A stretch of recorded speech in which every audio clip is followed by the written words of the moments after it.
네, 반갑습니다, 여러분. 오늘도 어김없이 우리 김민수 대변인님과 함께합니다. 아, 대변인님 전당대회 동안 바쁘셨습니다. 아유, 네, 저도 바빴고 또 네네. 대표님도 아, 바쁘셨으니까. 아닙니다. 좀 네. 어떠셨습니까, 이번에 전당대회 치르시면서요?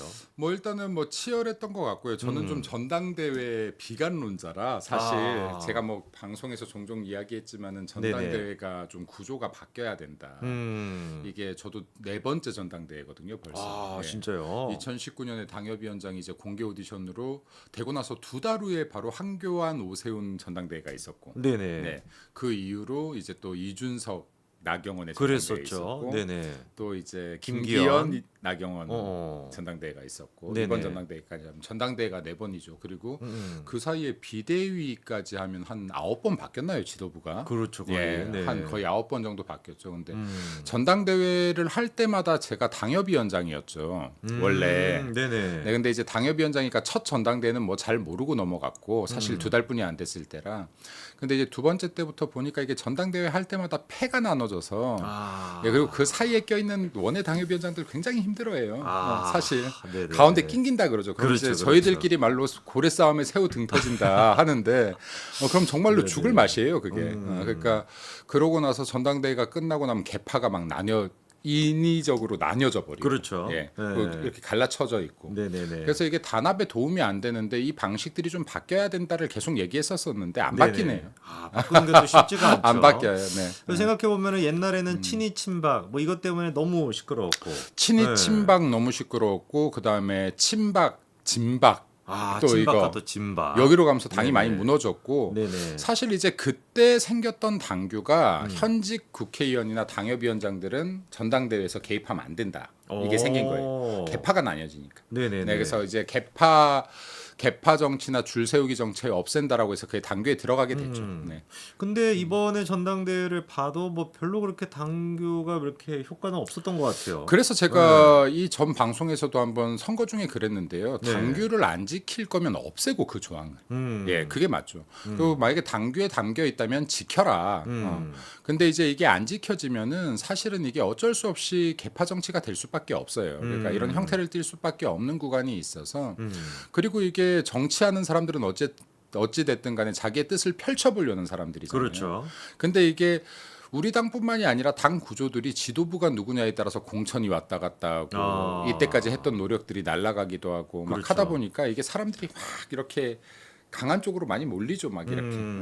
근데 이제 이런 것들에서 좀 자유로우려고 한다 그러면 이제 좀 이게 뭐 당규가 바뀌든 아니면은 뭐 제도가 좀 바뀌든 뭐 이래야 되지 않을까. 그래서 이번에 막 여러 가지 대변인들 모임 막 별 얘기가 다 나왔어요. 토론회만 하고, 네네. 토론회만 하고, 그러니까 어. 이런 선거운동 금지시키고, 그 다음에 뽑자. 몇 번 한 다음에 네네. 정견 발표만 하자. 어. 뭐부터 시작해서 대변인들끼리 모이면 야 이거 바뀌어야 되지 않냐 이런 이야기들은 많이 했죠. 아. 왜냐면 이거- 대변인들은 네네. 또 다 친하니까. 그렇죠, 그렇죠, 예, 방송 그렇죠. 끝나고 나면은 뭐 방송에서야 자기들 입장이 있으니까 서로 날도 세우고 그렇죠. 싸우고 하는데 끝나고 나면 야 이래갖고 되냐 뭐 다들 어. 야 이래갖고 이거 끝나고 나면 단합이 되겠냐 그렇죠, 뭐 그렇죠. 하고 다들 걱정하고 똑같죠. 이번에 그 전당대회 끝나고 난 뒤에 일단 그 결과 발표할 때부터 뭐 이게 이제 커뮤니티에서는 좀 화제가 된 게 네. 아무래도 이제 그 아무리 정치인이라고 해도 그 표정은 잘 못 숨기지 않습니까? 그쵸, 결과가 그쵸. 나왔을 네. 때. 근데 이제 나경원 후보님 같은 경우는 굉장히 좀 환한 미소를 띠고 이제 그 한동훈 이제 그 대표랑 이렇게 뭐 이렇게 포옹도 하고 이런 모습이 좀 화제가 또 되기도 했었는데 실제로 나경원 후보님 같은 경우는 끝나고 난 뒤에도 그 메시지를 당원들한테 보낸 걸 보니까 새로운 어떤 지도부의 힘을 합쳐가지고 잘하겠다 약간 이런 메시지가 오더라고요. 네. 사실은 뭐 이게 선거 전에도 이기기 힘들다 하는 것들을 이제 내부적으로도 얘기하셨고 그러니까 꼭 네네. 이기려고 선거하는 거 아니거든요. 그러니까 꼭 이기려고 선거를 하는 건 아니고 그리고 이제 그 사실 전당대회 발표 날 오전에 전화가 오셨어요 저한테도. 네네. 전화가 오셔서 아 너무 고생 많았고 고마웠다. 김민수 없었으면은 대변인도 없이 뛸 뻔했다. 뭐 이제 이런 말씀하시면서 네네. 전당대회 뭐 발표 날 텐데 아마도 3위 하지 않을까 싶은데 너무 기대하지 마라 뭐 하면서 또 전화가 오셨었고요. 근데 이번에 보니까 2등이랑 3위가 그렇게 막 차이가 크지도 않았었어요. 크지 않았죠. 그렇게 네. 크지 않았고 또 이게 사실은 이게 선거전에 들어가면은 어쨌든 간에 서로 치열할 수밖에 없죠. 그렇죠. 치열할 수밖에 없고 또 본인들이 생각하는 방향이 다 같을 수가 없거든요. 예를 들어 뭐 우리 대표님하고 저랑 막 엄청 친해. 근데 이제 어떤 주제에 대해서는 야 이건 아니지 하고 서로 다를 수가 있거든요. 그렇죠. 예, 근데 이제 그런 이슈들이 몇 가지가 있었고 분명히 어. 근데 그럼에도 불구하고 뭐 나경원 후보도 그렇고 나경원 의원도 그렇고 또 원희룡 후보도 그렇고 그리고 뭐 한동훈 대표도 그렇고 윤상현 의원도 그렇고 결국에는 이분들이 가장 큰 목표는 당을 사랑한다는 거잖아요. 그렇죠. 그럼 이 당이 바로 서야 되고 보수 정당이 바로 서야 되고 이를 통해서 대한민국이 바로 서야 된다에 공감하는 분들이니까 어떻게 보면 치열한 전투를 치렀지만은 네. 전쟁을 치렀지만은 이거를 덮을 더 큰 대의가 있는 거죠. 그러니까 빠르게 또 화합하는 모습을 보여야 또 이제 당원들이 갈라져 있기 때문에 당원들도 보고 아 화합하는구나라고 느껴야 또 다시 강한 국민의힘이 되니까 네. 108석으로 또 분열되면 안 되잖아요. 그렇죠. 이번에 근데 뭐 벌써부터 전당대회 끝나고 난 뒤에 약간 좀 뭐라고 할까요? 뭐 용산이나 친윤 쪽에서 전당대회 기간 동안에는 이제 그 한동훈 후보에 대한 이제 그 견제가 굉장히 좀 많았는데 끝나고 난 뒤에 과연 이게 다 훌훌 털고 진짜로 원팀으로 갈 수 있을 거냐라고 하는 이제 의구심도 계속 나오거든요. 대변인 좀 보시기엔 어떠세요?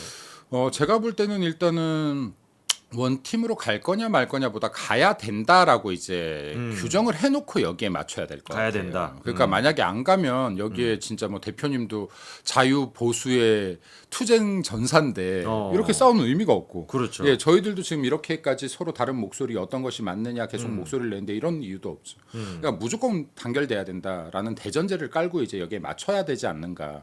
그리고 일단은 저도 뭐 이제 끝나고 나서 사실 좀 방송을 하고 싶지 않았거든요. 한 방송을 그래도 한 달이라도 좀 쉬고 몸도 쉬고 정신도 좀 그렇죠. 쉬고 너무 힘드시니까. 예, 하고 싶었는데 네. 뭐 어제 그제 계속 방송을 나가다 보니까 이런 말을 했는데 뭐 대통령이 왜 한동훈 당대표만 부른 게 아니라 독대하지 않고 다 같이 불렀느냐 막 그런 또 예. 논란도 있었습니다. 네, 이런 것도 또 네. 이제 민주당에서 막 까더라고요. 그럼 이제 제가 볼 때 그런 거예요. 그러니까 사실 저는 전당대회 전까지 대통령과 한동훈 위원장의 갈등은 없다라고 계속 얘기를 했었거든요. 방송에서. 근데 실제 이제 갈등이 있었다라는 게 뭐 온 국민이 알 정도로 드러나 버렸고 그리고 여기에서 또 친윤과 또 친한 간의 갈등이 없었다고 볼 수도 없고 그럼 이제 여기에서 대통령과 한동훈 위원장 둘만 만나서 될 문제였을까? 그럼 이제 여기에 대통령이 어쨌든 간에 뭐 친윤이라고 누구는 부르든 아니면 비한이라고 부르든 모든 사람들을 불러놓고 어쨌든 한동훈 위원장, 한동훈 당대표를 외롭게 하지 마라. 그리고 한동훈 대표에게 힘을 실어줘라.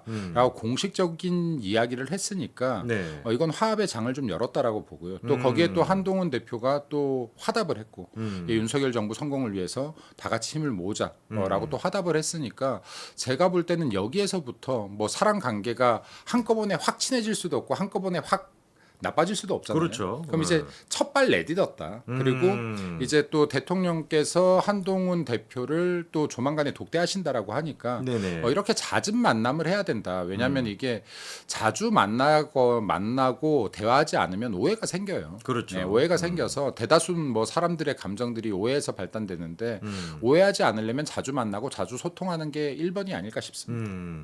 그래서 저희가 이제 그 대변인님 말씀처럼 원팀으로 가야 된다. 이거는 뭐 가냐 안 가냐의 문제가 아니라 그렇게 한번 정리를 해보고요.